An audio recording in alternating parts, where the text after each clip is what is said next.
അവിടെ നിന്നേ. തന്നെ ഒന്ന് സൗകര്യത്തിന് കിട്ടാൻ കാത്തിരിക്കുകയായിരുന്നു ഞാൻ.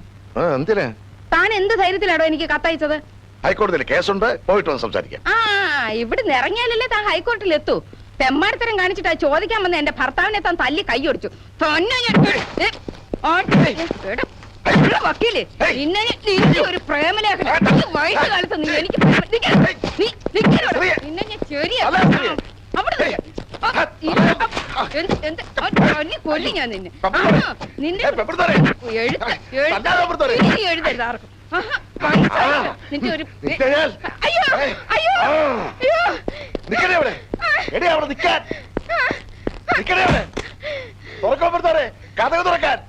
കഥക തുറക്കാനാ പറഞ്ഞത്. അയ്യോ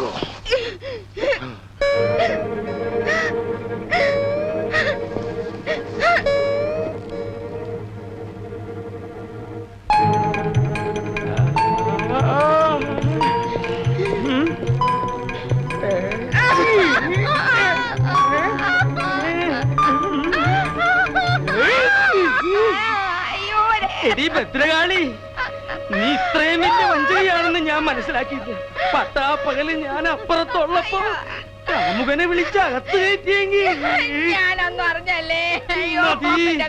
എനിക്ക് മതി, എല്ലാം മനസ്സിലായി.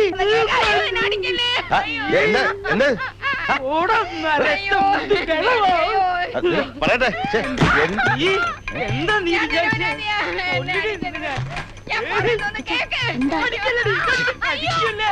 എന്നെ ഞാൻ പറയുന്നത് കേക്ക്. ഞാൻ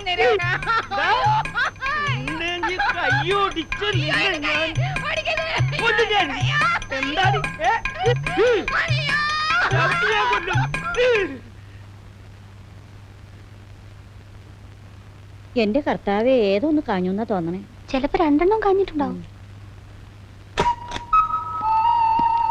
എന്റെ മാതാവേ, മിണ്ടരുത്. തൃപ്തിയായില്ലേ? താൻ എവിടത്തെ മുത്തച്ഛനാടോ? ഒരു വീടിന്റെ നാഥനാകുമ്പോ എല്ലാവരിലും വേണം ഒരു കണ്ണ്. ഇവിടുത്തെ തോന്നിവാസികളെ നിയന്ത്രിക്കാൻ പറ്റിയില്ലെങ്കിൽ താൻ എവിടുത്തെ മുത്തച്ഛനാടോ? താൻ ഇതിനെ അനുഭവിക്കും. അനുഭവിക്കണോ? നോക്കിക്കോ. എന്റെ കൈക്ക് ശക്തി ഉണ്ടായിരുന്നെങ്കിൽ തന്റെ കരണ കുറ്റിയടിച്ച് ഞാൻ ഉത്സവപ്പുറമ്പാക്കിയാലേ. എന്നെ തല്ലിക്കൊന്നാലും വേണ്ടില്ല. സത്യം നിങ്ങളൊന്ന് മനസ്സിലാക്കണം. സത്യം ഞാൻ നേരിട്ട് മനസ്സിലാക്കടി. അയ്യോ, നീ അവന്റെ കൂടെ പോയി പുറത്തോ. അയ്യോ, അങ്ങനെ പറയല്ലേ. വക്കീലിന്റെ കൂടെ പോയി പുറത്തോളാം. ദൈവദോഷം പറയരുത്. ദൈവദോഷം പറയണേ. മോഹൻലാലിനെ കണ്ടാളകില്ല, മമ്മൂട്ടിയെ കണ്ടാളകില്ല. നിന്നെ എനിക്ക് മനസ്സിലായിടി. ആ ലോട്ടറി ടിക്കറ്റും വിറ്റ് കിടന്നപ്പോ മനസ്സിന് കുറച്ച് സമാധാനങ്ങളും ഉണ്ടായിരുന്നു. ഇവിടെ വന്നപ്പോ അതും പോയി. സാറേ, ഈ ഫാക്ടറിയുടെ അടുത്ത ആകെ ഇളകിയിരിക്കുക. ഓ, അപ്പൊ ഈ കെട്ടിടം അത്രയ്ക്ക് പഴയതാണല്ലേ. ജോലി നടക്കുന്നതിനിടയ്ക്ക് ഇടിഞ്ഞു വീണ ആള് തട്ടിപ്പോവല്ലോ. ഏത് ഭാഗമാ ഇളകിയേ? സാർ പ്ലീസ്, ആ അടിത്തറ അല്ല ഈ അടിത്തറ. ഞാൻ ഉദ്ദേശിച്ചേ സാമ്പത്തിക അടിത്തറയാ. ബാങ്കിലാകെ കടം, കമ്പനി ഓടിയില്ല ഓടുന്നു. ഇതുപോലെ മുങ്ങിക്കൊണ്ടിരിക്കുന്ന ഒരു കപ്പലിലേക്ക് സാർ എന്തിനാ എന്നെ വലിച്ചു കയറ്റിയത്? തെളിച്ചു പറ. ബാലൻസ് ഷീറ്റ് ഒന്നും സാർ നോക്കാറില്ലേ? ലക്ഷക്കണക്കിന് രൂപയുടെ ഡെഫിസിറ്റ് ഉണ്ട്. ധാരാളം റോ മെറ്റീരിയൽസ് പർച്ചേസ് ചെയ്തായിട്ട് കണക്കിൽ കാണാം. പക്ഷേ ഫിനിഷ്ഡ് പ്രോഡക്ട്സ് എവിടെ? എക്സ്പോർട്ട് ചെയ്തോ? എങ്കിൽ അതിനുള്ള രേഖ എവിടെ? എനിക്കൊന്നും മനസ്സിലാകുന്നില്ല. പിന്നെ സാർ എന്ത് മേൽനോട്ടം അവിടെ നടത്തുന്നത്? വന്നേ, കാണിച്ചു തരാം. വാ. മീര മോഹൻദാസിന് ഒരു രജിസ്റ്റേർഡ് ലെറ്റർ വന്നിട്ടുണ്ട്. മീര മോഹൻദാസ്. സാർ, ആ കുട്ടി വരുമ്പോ എന്നെ വെറുതെ പരിചയപ്പെടുത്തൊന്നും വേണ്ട സാർ. ഞാൻ വെറും ഒരു പോസ്റ്റ്മാൻ ആണല്ലോ. എന്ത് പരിചയപ്പെടുത്താൻ? May come in sir? Yes sir, നമുക്ക് പിന്നീട് സംസാരിക്കാം. ഈ രജിസ്റ്റേർഡ് ലെറ്റർ ആയതുകൊണ്ട് നമ്മൾ സൈൻ ചെയ്യുന്നത് വളരെ ശ്രദ്ധിക്കണമല്ലോ. Good morning sir. Morning. America ഒരു ലെറ്റർ ഉണ്ട്. എവിടെ സൈൻ ചെയ്യണം? സൈൻ ചെയ്യണം നിർബന്ധമില്ല. മിസ്റ്റർ ബാബുരാജ്, എഴുത്ത് കിട്ടി എന്ന് ഉറപ്പുവരുത്താൻ വേണ്ടി ഈ സാഹസം ചെയ്തതാണ്. എനിക്ക് പറയാനുള്ളതെല്ലാം ഇതിലുണ്ട്. ദയവ് ചെയ്ത് വായിക്കൂ. എന്റെ ഹൃദയ രക്തത്തിൽ ചാലിച്ച് എഴുതിയ വാക്കുകളാണ് എല്ലാം.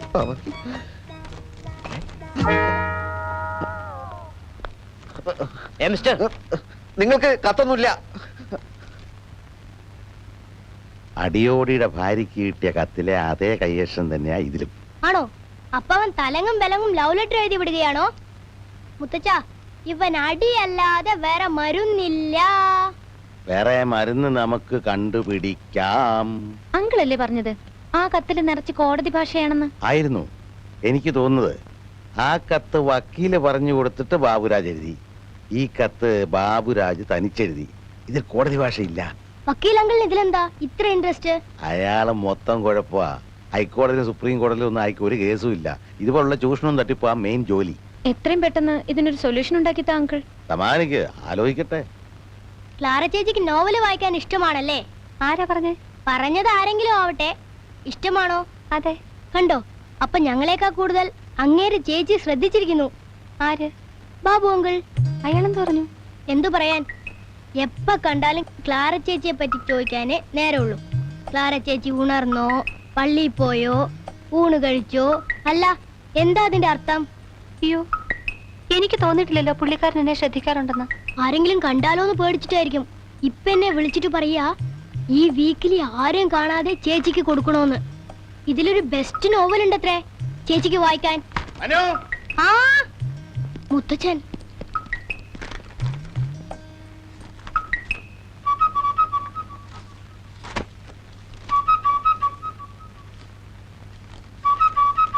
എന്റെ പ്രിയപ്പെട്ടവളെ, അരുത്, കീറിക്കളയരുത്, മുഴുവനും വായിക്കൂ. ഞാൻ ആദ്യം അയച്ച കത്ത് മേൽവിലാസം തെറ്റി പല അപകടങ്ങളും ഉണ്ടായി. അതിലെ വരികൾ ഞാനിവിടെ ആവർത്തിക്കുന്നില്ല. ഒന്ന് മാത്രം ഞാൻ വെളിപ്പെടുത്തുന്നു: യഥാർത്ഥ സ്നേഹബന്ധത്തെ തോൽപ്പിക്കാൻ ഈ നാട്ടിലെ പോലീസിനോ ഭരണകൂടത്തിനോ കഴിയുകയില്ല. ഈ ഇന്ത്യ മഹാരാജ്യത്തെ ഞാൻ സ്നേഹിക്കുന്നത് കുട്ടിയുടെ ഈ മാതൃരാജ്യം ഇന്ത്യ ആയതുകൊണ്ടാണ്. കൂടുതൽ എഴുതാൻ എനിക്ക് വാക്കുകൾ കിട്ടുന്നില്ല. ഒരേ ഒരു അപേക്ഷ മാത്രം: എന്നെ അല്പമെങ്കിലും സ്നേഹിക്കുന്നുവെങ്കിൽ എല്ലാം തുറന്നു സംസാരിക്കാൻ ഇന്ന് രാത്രിയിൽ തന്നെ ഒരു അവസരമുണ്ടാക്കും. സ്വന്തം ബാബുവേട്ടൻ.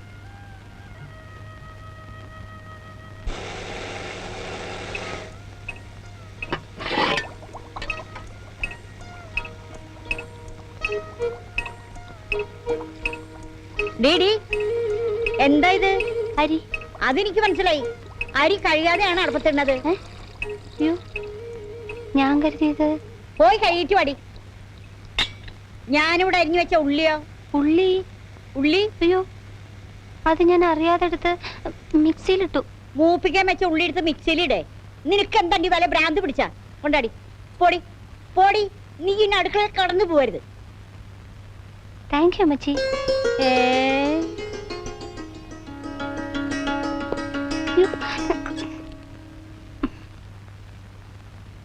നോവല് വായിച്ചു, മുഴുവനും വായിച്ചു.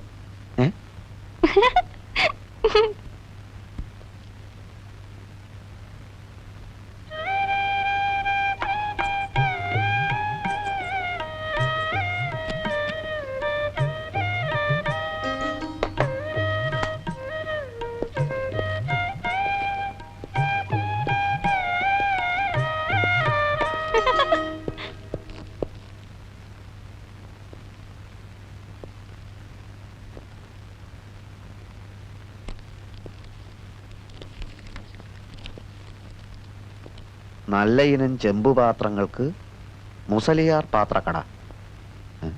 എനിക്കെതിനെ ഇപ്പൊ ചെമ്പുപാത്രം.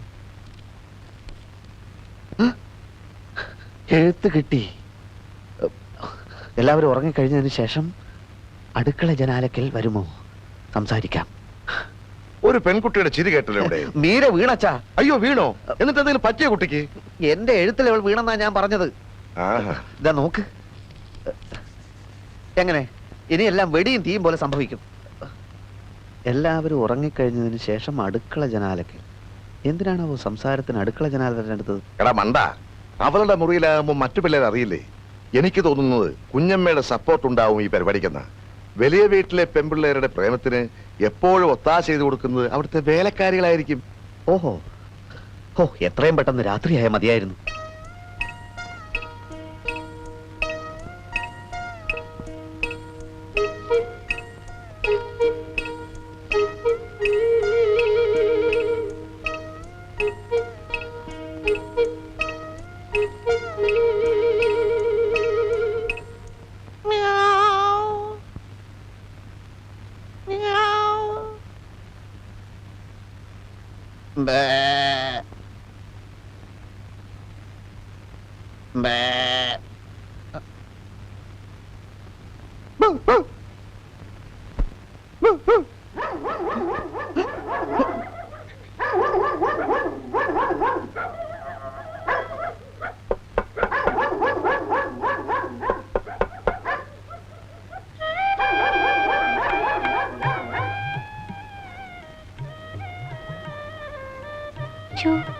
എനിക്ക് പേടിയാവുന്നു.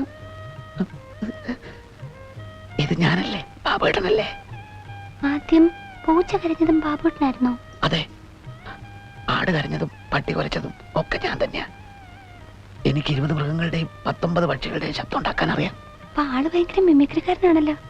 മിമിക്രി ഇഷ്ടാണോ? പിന്നെ ഭയങ്കര ഇഷ്ടാ. എന്റെ ഭാഗ്യം. എങ്കിൽ ദിവസത്തിൽ 24 മണിക്കൂറും ഞാൻ കുട്ടിയുടെ മുമ്പിൽ മിമിക്രി കാണിക്കും. അതിരിക്കട്ടെ, ഇതെന്താ എന്നോട് അടുക്കള ഭാഗത്ത് വരാൻ പറഞ്ഞത്? ഞാൻ ഇന്നും അടുക്കളയിലല്ലേ കിടക്കാറ്. ഓ, അതെനിക്കറിയില്ലായിരുന്നു. ഞാൻ പോലും അറിയാതെ എന്നെ ഇങ്ങനെ ഒരാൾ സ്നേഹിക്കുന്നുണ്ടെന്ന കാര്യം എനിക്കും അറിയില്ലായിരുന്നു. ആദ്യം ഒരു കത്തയച്ചിരുന്നു. അത് മേൽവിലാസം തെറ്റി. അത് ഒരു കണക്കിന് നന്നായി. സത്യം പറ, എന്നെ ഇഷ്ടമാണ്. എന്തൊരു ചോദ്യം അത്. ഇഷ്ടമല്ലെങ്കിൽ വരാൻ പറയൂ. എനിക്ക് വിശ്വസിക്കാൻ കഴിയുന്നില്ല. എന്നോട് ഇത്ര പെട്ടെന്ന് അടുക്കുമെന്ന് ഞാൻ കരുതിയില്ല. എനിക്കാ വിശ്വസിക്കാൻ പറ്റാത്തത്. ബാബുവിനെ ഇഷ്ടപ്പെടാതിരിക്കാൻ മാത്രം ഞാൻ അത്ര വലിയ ആളാണോ? പ്രായത്തിന്റെ കാര്യത്തിൽ എനിക്ക് ചെറിയൊരു സംശയം ഉണ്ടായിരുന്നു. എന്ത് പ്രായം? ബാബുവിന് എത്ര വയസ്സായി? 33. അല്ലല്ല, 29. അത്രയല്ലേ ഉള്ളൂ. എനിക്ക് 22 ആയി. 22? ഞാൻ വിശ്വസിക്കില്ല. സത്യമായിട്ട് 22 ആയി. 18 ആയതേ ഉള്ളൂ എന്നാണല്ലോ. കൃത്യനിഷ്ഠയുള്ള ജീവിതം ആയതുകൊണ്ട് വയസ്സ് കുറവേ തോന്നും. അതാ.